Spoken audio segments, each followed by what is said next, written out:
നമസ്കാരം, ഞാൻ doctor Amritakripa, naturopathy doctor and counselling psychotherapist.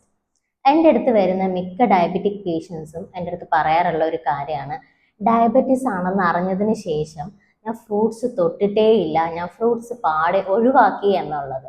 യഥാർത്ഥത്തിൽ ഡയബറ്റിക് പേഷ്യൻസിന് ഫ്രൂട്ട്സ് കഴിക്കാമോ? നമുക്കറിയാം, ഫ്രൂട്ട്സിൽ ധാരാളം ഫൈബറും വിറ്റമിൻസും മിനറൽസും അടങ്ങിയിട്ടുണ്ട്. പക്ഷേ ഡയബറ്റിക് പേഷ്യൻസിന് എപ്പോഴും ഫ്രൂട്ട്സ് കഴിക്കാൻ ഒരു പേടിയായിരിക്കും.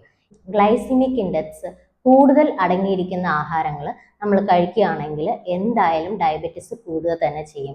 ഗ്ലൈസിമിക് ഇൻഡെക്സ് കുറഞ്ഞിട്ടുള്ള ഭക്ഷണങ്ങൾ എന്ത് വേണമെങ്കിലും കഴിക്കാവുന്നതാണ്. ഈ പറയുന്ന നാല് ഫ്രൂട്ട്സ് മാത്രം ഡയബറ്റിക് പേഷ്യൻസ് ഒഴിവാക്കിയാൽ മതിയാവും. ബാക്കി എല്ലാ ഫ്രൂട്ട്സും കഴിക്കാവുന്നതാണ്. അപ്പോൾ ഏതൊക്കെ 4 ഫ്രൂട്ട്സ് ആണ് ഒഴിവാക്കേണ്ടത് എന്ന് വെച്ചാൽ, ആദ്യത്തേത് തന്നെ ചിക്കു അഥവാ സപ്പോട്ട, രണ്ടാമത്തേത് ഗ്രേപ്സ്, മൂന്നാമത്തേത് മാംഗോ, നാലാമത്തേത് ബനാന. ഈ 4 ഫ്രൂട്ട്സ് മാത്രം ഡയറ്റിൽ നിന്ന് ഡയബറ്റിക് പേഷ്യൻസ് ഒഴിവാക്കിയാൽ മതിയാവും. ബാക്കി എല്ലാ ഫ്രൂട്ട്സും കഴിക്കാം. അതായത് പേരയ്ക്ക, ആപ്പിള്, ഓറഞ്ച്, സ്ട്രോബെറി, ബ്ലൂബെറി, മാതളം, ഇതെല്ലാം കഴിക്കാവുന്നതാണ്.